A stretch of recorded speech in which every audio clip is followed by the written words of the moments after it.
Welcome to Gardenwise Adventures. My name is Malie, and today it's time for an updated food forest tour. Now, I am really excited to do this tour. This is the perfect time of year to do a tour of my food forest because a lot of things are producing and some things are getting ready to produce. Now, I live in Utah, zone 6/7. It's kind of a temperate climate, and our climate has actually been changing like everybody else's. When I first moved here in 2007, most people who were in the gardening world said that we were a solid zone 5, and we held on to that till a few years ago. But if you look at the historical data, we've only had 1 year that was zone 5 temperature range. Most of the time we're a zone 6, but the last few years we've been in the temperature range of a zone 7. Now if you look my area up online, it does say that we're a zone 7. That's why I count my property as a zone 6/7.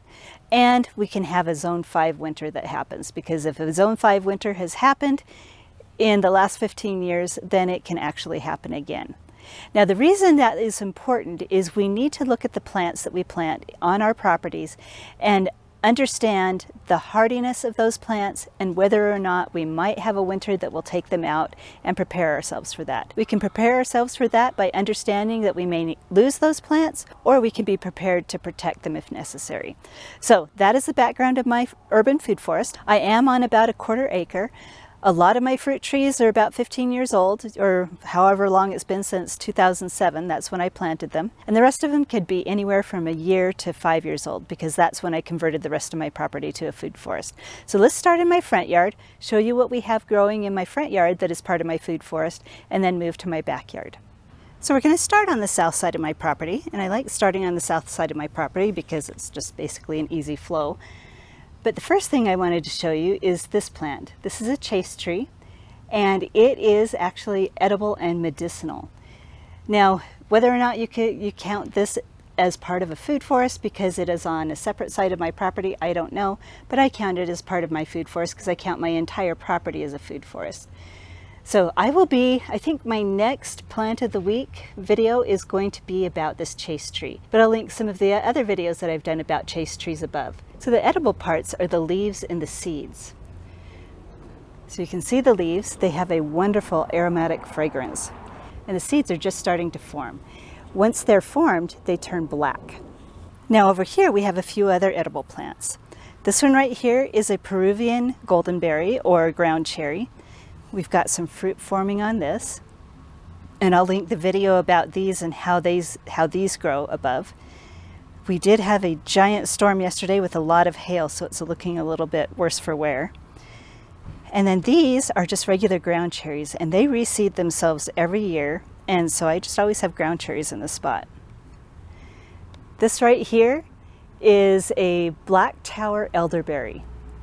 Absolutely gorgeous plant. It stays about 3 feet wide, gets 10 feet tall, and we're actually getting a few berries this year. This is the first time we've ever gotten berries on it. I think we finally have a pollinator for it on the other side of the property. I'll go show you where that is in a minute. There's not a lot of fruit on it, but there are some. Then in the back right here, we have our figs. This is a Chicago hardy fig. I'm going to be pruning this back in another week. And then down here, we have a black mission fig. Now the black mission fig did not produce any fruit this year. This is its second year in ground.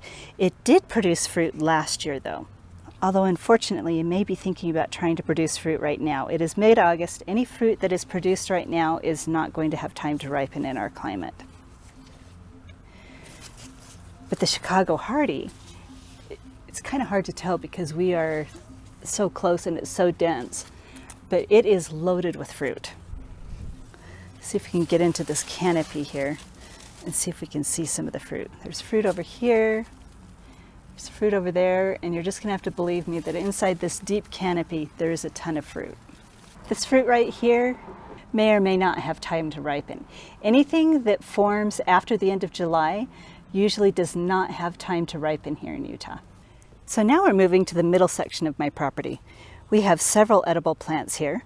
Under cover, we have a tiny baby pawpaw seedling that actually is a seedling from this tree. This is a Davis pawpaw. This was planted in 2008. We've got pawpaws that should be ripe any day now. Now, we used to have tons of fruit on this tree, but we've had several major windstorms this year. Bigger windstorms than we've had in the past. It stripped a lot of the leaves off the tree, and it also stripped over half of the fruit off of the tree. So I'm really sad about that. Now this pawpaw has produced without a pollinizer. Most pawpaws are not self-fruitful, they need a pollinizer, but this one has been partially self-fruitful. We normally get anywhere between 10 and 20 fruits on it per year. This year we're probably only going to have about 10 because of the wind. Down here we have another pawpaw. This is a 4-year-old sunflower pawpaw. It had its first flower this year but no fruit. So I'm hoping for it to do better next year. Now this is the first year that it's been fully uncovered over the summer. Here in Utah, pawpaws do not do well in the full sun while they're young. While they're young, you have to cover them, like I've covered this one over here. Now we have another pawpaw, and I'm at a loss what to do. I'm a landscape designer, and I am very picky about where things are in my landscape. I like to have it look clean and nice and well planned. And this tree right here is a rootstock from this one over here. So the roots went underground and it just popped up right here, and it is doing beautifully. It's not in a spot that I want it, but it's a very healthy pawpaw tree. So I'm gonna have to think about it and see what to do with it. Now pawpaws that are grown by root suckers do not transplant well at all. Matter of fact, I've heard that it's actually a 0% survival rate. So it's not an option really to transplant it, although we can try and see if we're one of the first ones to be able to get it to transplant. But that would have to happen next spring. Pawpaws do not do well being planted or transplanted while they're dormant. So the next thing we have are my almond trees. So this little guy right here is an almond tree that I just pruned yesterday, and I will link the video above on how I pruned that. And then over here, it's kind of hard to see, but it's mixed in with my Agastache, is its pollinizer. So this one right here is an Nikita's Pride. This one right here. This one right here is a Bounty. Now the large tree with the strap in the middle is my Medlar, and in the large windstorm that we had a little while ago, it almost toppled to the ground. As the wind gust came through, it was almost lying on the ground, and it was really sad. But we had my arborist friend Dan Owen come, and he has staked it up for me, so it should do fine. It went through our storm yesterday that was heavy hail and wind and a lot of rain, and it did just fine. I also planted a lot of strawberries for the neighborhood kids, and we have the strawberries down here in front of all my water-wise plants. Now this is something that I need to think about, because strawberries are not water-wise. They need to be watered 3 times a week. And everything else through here I only water once every week to 2 weeks. So I have to hand water the strawberries, but they're an absolutely gorgeous ground cover. They give me great color in the fall, and I really love them. And the neighborhood children absolutely love them too. Now over here we have another fig tree. This one is very likely a brown turkey. It's one of my most prolifically producing fig trees. Look at the number of figs in here, and the entire tree is covered like that. Almost every branch has figs on it. And this is supposedly one of the hardier ones that I have. This was a gift from a friend, and it sounds like her family had grown it for decades on their property, and she took cuttings from that. She says they never covered it, but it would die in the winter and then come back in the spring and still produce fruit. So I may try that this year. This is its 4th year. I've covered it every year, and we're just going to have to see how it does. This is a 2-year-old Dark Towers elderberry, and I think this one is what pollinized the other one on the other side. It did flower this year, and hopefully this grows up and is as beautiful as the other one. More ground cherries and another golden berry. We also have got our green stalk that has a lot of edibles in it. We've just kind of let everything go to seed in this. I'm going to have to rethink this green stalk for next year. This down here is a brand new yellow Horton seedling. I planted it this year. The one that I planted the year before died, and I think it was because I assumed it would be more drought tolerant than it was. When they're young, they need to be watered quite often, and this one looks like it's doing really well. We've got it in a cage because I don't want the deer to come by and eat it. Back here, this is the corner of my property, we have more edibles. Right here we have honeyberries. This is a borealis. I'm sorry, this one's an aurora. That one's a borealis. In the back there we have a Juliet bush cherry. This is a Carmine jewel bush cherry. It didn't produce this year, but we'll see how it does next year. We've got another golden berry with fruit on it.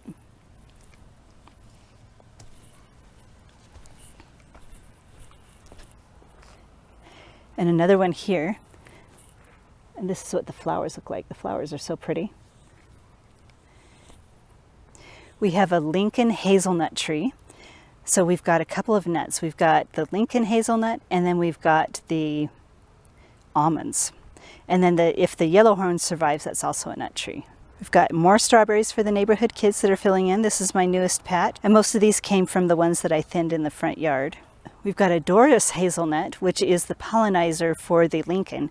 Now my hazelnuts are not old enough to produce yet, but I'm thinking by next year we should at least get one nut, because these are, I think they're 4 years old now.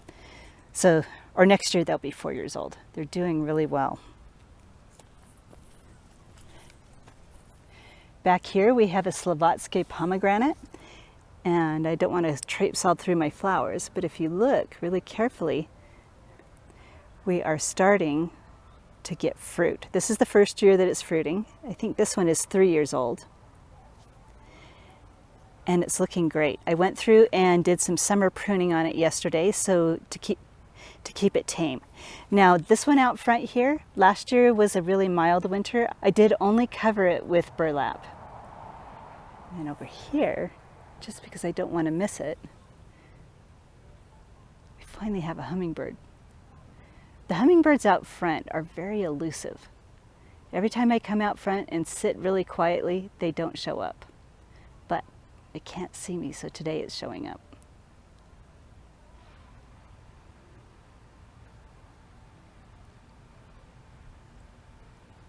So that was my front yard. Let's head over to my backyard and see what we have back there. Most of what we have in the backyard is edible. Now this is an overview of my backyard. This is what I count as my true food forest, because almost all of it is edible. We've got some mint. This is spearmint that needs to be cut back. I like to leave the flowers because the little tiny pollinators tend to really, really love it. The flowers are gorgeous. We have a golden currant that I'm going to be digging out this year. It just has a lot of problems. It's tall, it's rangy, and it doesn't produce that much fruit. So we're going to replace it with a clove currant. I actually have that purchased, and it should be arriving here this fall. This is a jostaberry that produced for the first time this year. It was so good. I absolutely loved it. Now jostaberries are crosses between currants and gooseberries. Right here we have a pink champagne currant, and next to it we have a Primus white currant. Now I'm going to give the Primus white currant one more year. The fruit was inedible for me. I really did not like the Primus white currant. Supposedly it's supposed to be one of the sweetest, best tasting currants, but it just kind of had a gasoline flavor to me, and I'm wondering if it's because it's a young plant. It's only about 2 years old. But the pink champagne currant was delicious, and it made the best jelly. Now I mixed that with some of my mixed grape juice and made the best jelly I think I've ever had in my life. It was so good. So pink champagne currant is staying. The Primus white currant is on its last legs. Now here in my backyard we have my jujube. It's one of the few trees that I allow to get to its full size. This is probably about 25 feet tall. It may be edging on 30 feet this year. That's probably just 25. But anyway, it's an absolutely gorgeous tree. It's highly productive. Let's see if we can get you up close enough to see the fruit production on this. I don't know how well you can see the fruit because the lighting is so weird. It's hard to see through my phone. But there's a ton of fruit on it. Now this tree was also planted in 2007 or 8, so it's quite a mature tree, and it has produced heavily since its third year. Every year, no matter what the weather, we always have a huge production of fruit, and it's one of my favorite fruits. So I'll link another video above that shows you how I use these. This one right here and this one over here are very productive service berries. These are Regent service berries. We always get a huge amount of fruit on it each year. Gorgeous white flowers in the spring, and then the fall colors are to die for. I absolutely love service berries. And if you look it up, I have a ton of videos on service berries, and I'll probably make another one again next year because I love them so much. This one down here is an Invictus gooseberry, or Invicta gooseberry. And this is only its second year. It's replacing other gooseberries, but I'm wondering if gooseberries just don't like this area, because this is a no-name gooseberry that's got some maypops crawling all over it, and I'll show you where those are originating from. But as you can see, this is being completely stripped of leaves. Now, I don't know if it's dying, if something is eating it, or what, but we do have ripe fruit on it. Actually, there's grasshoppers. It might be the grasshoppers eating the leaves. Stupid grasshoppers. But here's the fruit over here. Let's see.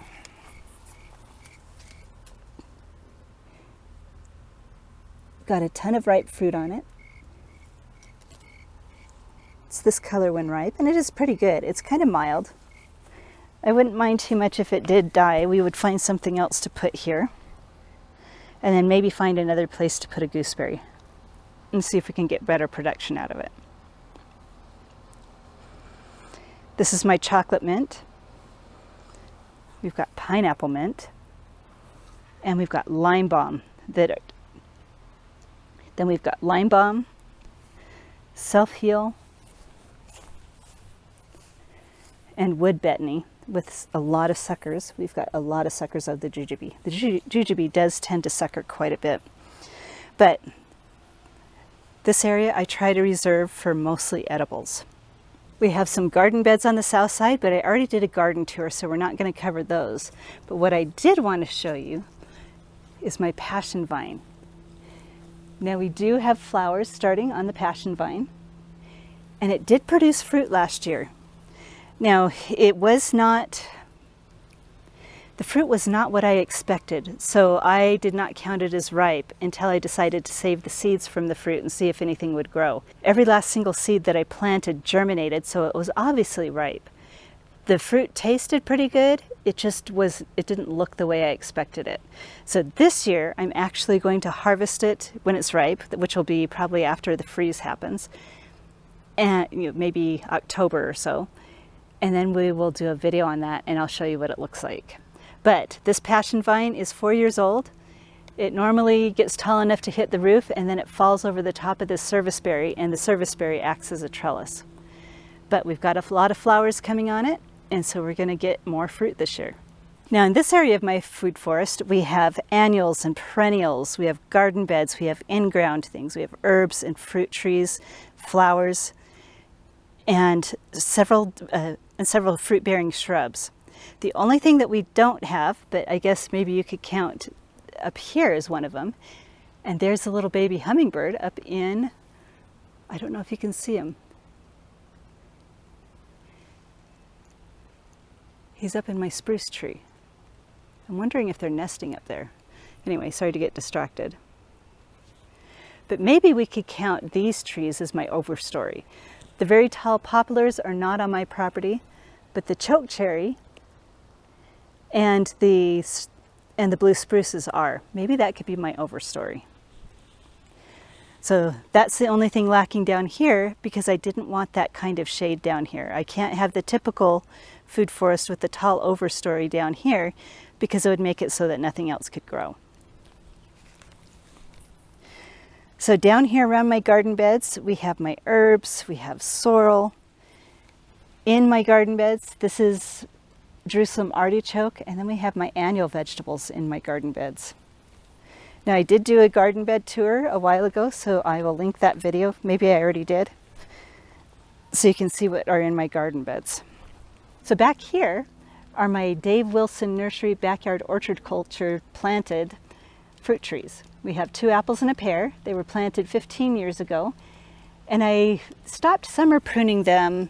I think it was 6 years into their growth, but it looks like we may need to start again because they are starting to get a lot more growth than they have.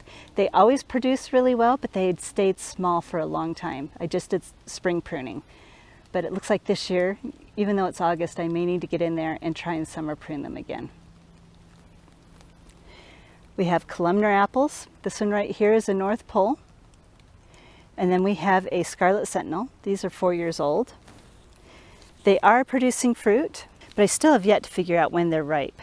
This is August. Normally they start falling off the tree in September, but they don't taste quite ripe. So I think I'm going to leave them as long as possible. We only got 1 Scarlet Sentinel apple down here, and it's looking good. We've got a Kazake pomegranate right here, and it's starting to produce fruit for the first time. I think this is its 4th year. We have another fig. This one is also producing. This is a 2-year-old tree, and this is a 2-year-old tree grown from cuttings, and this is a Mission Black VS. Got another yarrow in here. One of my favorite things that I've decided to grow are ashwagandha. Now these are ashwagandha seedlings that reseeded themselves from last year. They most likely won't have enough time this year to grow to harvest size. They will not overwinter because they're not hardy here, but they do reseed themselves, and last year they reseeded themselves early enough that I was able to get a harvest. This is one that reseeded itself in one of my pots, and so I dug it out of the pot and planted it in ground, and I think this year this one will have time to grow to full size and to full harvest size. So ashwagandha is actually becoming a sustainable herb, one that I don't have to do a lot with on my property. We've got more time, sorry for the hose, but this is Arctic raspberry. Now my Arctic raspberries have never produced fruit, and I think it's because only one variety survived. They need a pollinizer. I think the variety that survived was Sophie, and they really have a difficult time here. They get chlorotic, and like I said, they don't fruit. We're going to keep them for a few more years and see if they improve. Now I did a Breba crop fig tasting video, and I will link that, but this is one of the ones that had a Breba crop that I've been able to harvest. This is a Negrone, which could possibly be a Ronde Bordeaux. They say they may be the same type of plant, Negrone and Ronde Bordeaux. But this is producing. This is 4 years old. You can see the fruit down there. We've got quite a few of the main crop. You can see more in there maybe. Maybe you can see them. But we've got figs on this. We've also got persimmons. So this one right here is a Cassandra persimmon, which is a hybrid, kind of like Nikita's gift. This was a grafted plant that was a gift from a friend, and it's doing pretty well. This is its 1st year in ground. Actually, it's only been in ground 1 year. I planted it last spring, or the spring before. So let's see.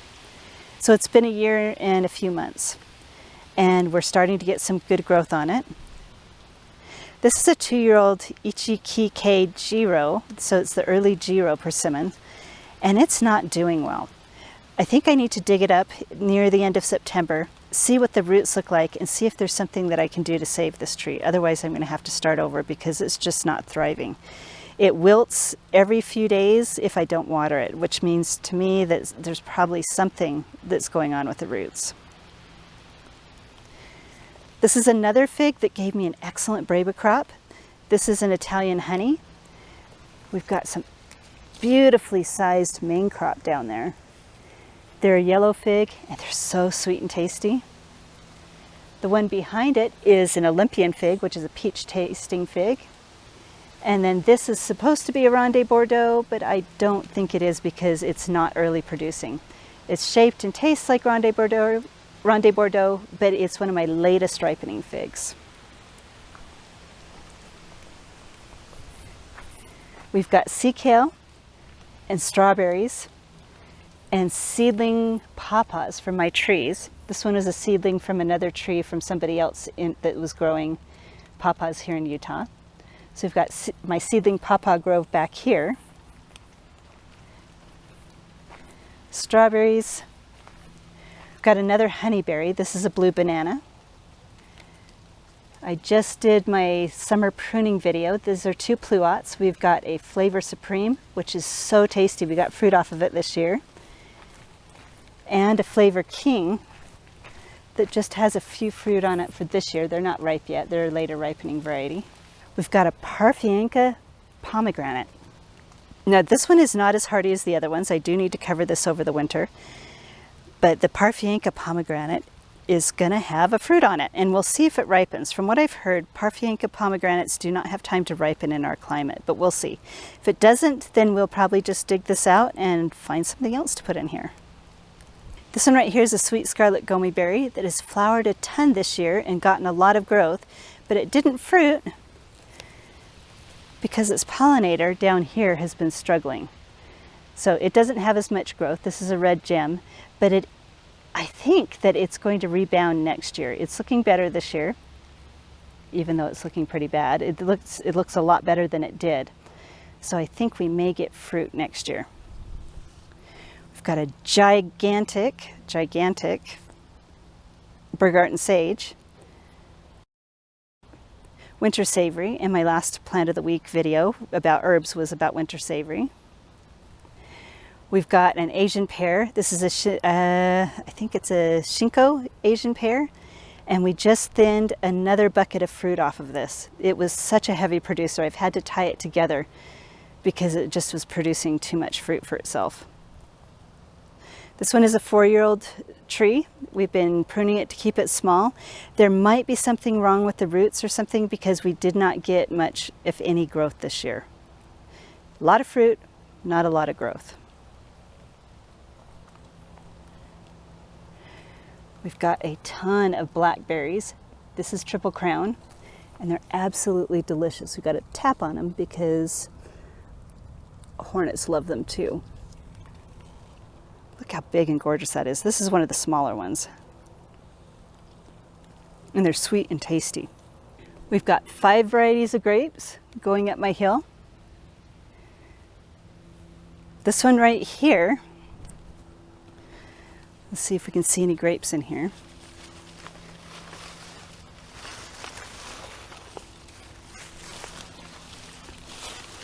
Okay, you can see them back in there. This one is a Himrod. I think they're ripe finally. This is the latest they've ever been ripe. They are finally ripe. I'm going to do a harvest on these, and we're going to make raisins out of them. These make the best raisins, but there's a ton of fruit in here. Most of the raisins that I make, I gift away to friends and family, but they are delicious. We've got some Autumn Britain raspberries. These are ever blooming. These are ever-bearing, and we've been harvesting off these the entire year. So ever-bearing raspberries, the bottom portion that was the new growth last year produces fruit early spring, and we got a ton of them. And then the new growth produces fruit in the fall. Now I could go through and cut these all to the ground in the winter, but if I do that, I won't get the spring harvest, but I will get a huge fall harvest. This year, I don't know what we're going to do. I normally prune it so that I get both spring and fall harvests. But look at the amount of fruit on these. And they just ripen throughout the entire year, and I always have raspberries on it. Now, if you've been a longtime viewer of my videos, you will know that these raspberries were on the chopping block a while ago because they just weren't growing or producing. And I figured out this year that the reason is water. I have to come through here and hand water these 3 times a week.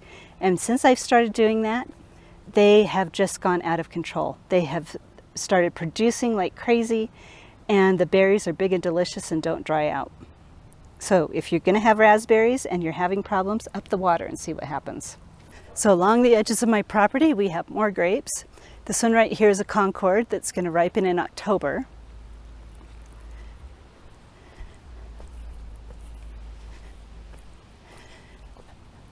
My most vigorous grape is the Swenson Red. It's seeded, but it produces huge amounts of fruit.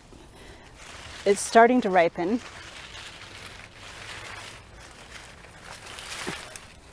So you can see some of the fruit back there. It's starting to ripen, but this ripens more around September. So we've got October, so we've got down there is usually June or July, October, September.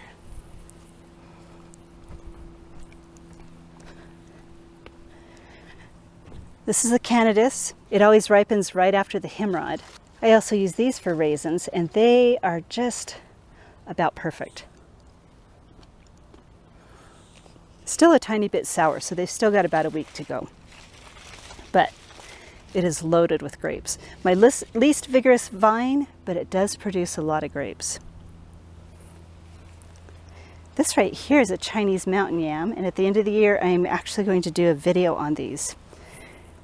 They produce, let's see if I can find any, and they're starting to produce them already, but they produce these little bulbules, and they'll get about the size of a pea, and you can eat them like potatoes, but they are also edible, but the root is also edible. It's the Japanese Nagaimo, and I have never been able to dig deep enough to find the root on these. So it is debatable on whether or not we should be growing these here. These are highly invasive on the East Coast and in the South, but I don't really think they're going to get enough water to become invasive here in Utah. Now, these are 4 years old, and this is the biggest they've been. They seem to survive our winters just fine. Now, this is another one of my negligent things. I've really got to get in here and start thinning my peaches, even though they're just starting to ripen. Now, let me show you what happened. We had a huge storm.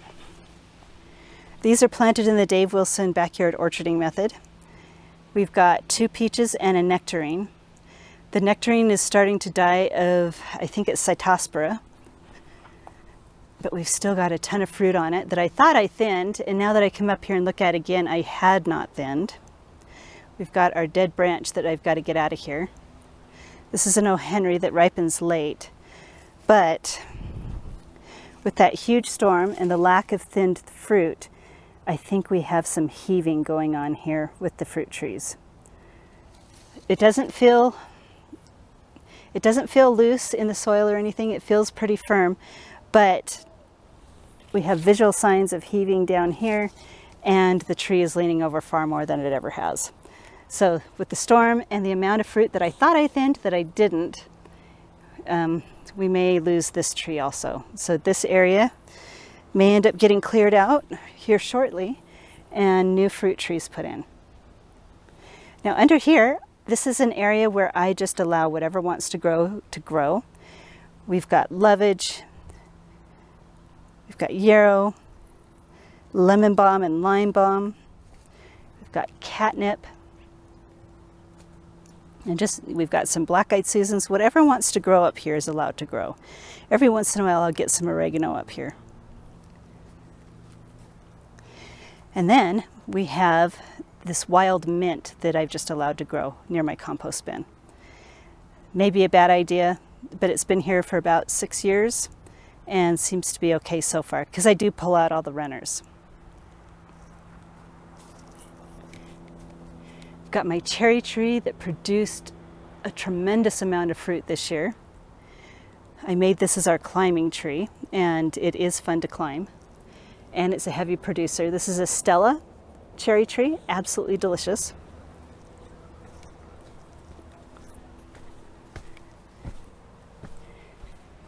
And over here we have my very favorite plum in the whole world. This is a Santa Rosa plum. This one.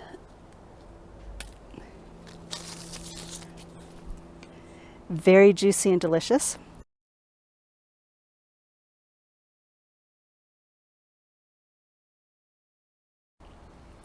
Love this fruit. We didn't get a lot this year. It seems to go on an alternate bearing schedule where some years it produces a ton and some years it doesn't. This year we did get a lot blown off in the storm that came through that I talked about, but we do have some left. Not enough to preserve, but enough for a good treat. Down here we have another Sambucus nigra. This is a Jonade Serenade elderberry. And this is supposed to be a pollinizer for the 2 elderberries down in the front of the house. Then amongst my tree peonies, we have another Chicago hardy fig. Now I talked about it in my last video that I did on figs, but this little tiny fig here was planted in 2008. Never produced any figs, never gotten any bigger than a foot tall because I never fertilize it and I don't water it very often. And I never cover it over the winter. But it just seems to keep coming back even though it doesn't produce fruit. But this year is the first year we're going to get fruit on it. So this is a little bit of a longer video, but my garden tours are usually a little bit longer because there's a lot to show. And one reason I love sharing these videos is to show you the huge variety of things that you can grow in Utah or in cooler climates. Now I would suggest that you go look at your area, see what possibly might be able to be grown, and try something new. It is so much fun and it makes gardening a great joy to be able to go out and grow something where you can't buy it at the store or where nobody else has seen it. It is so much fun. Now, one caveat with that is sometimes you put things in that you think will grow that don't and they die. So you've got to be prepared for that. But anyway, I would love to hear where you live in this country or outside in other countries and what the favorite things that you're growing on your property is. So hopefully this video has been helpful for you. If it has been helpful, I hope you like, subscribe, share it with your friends, and go have a wonderful garden adventure.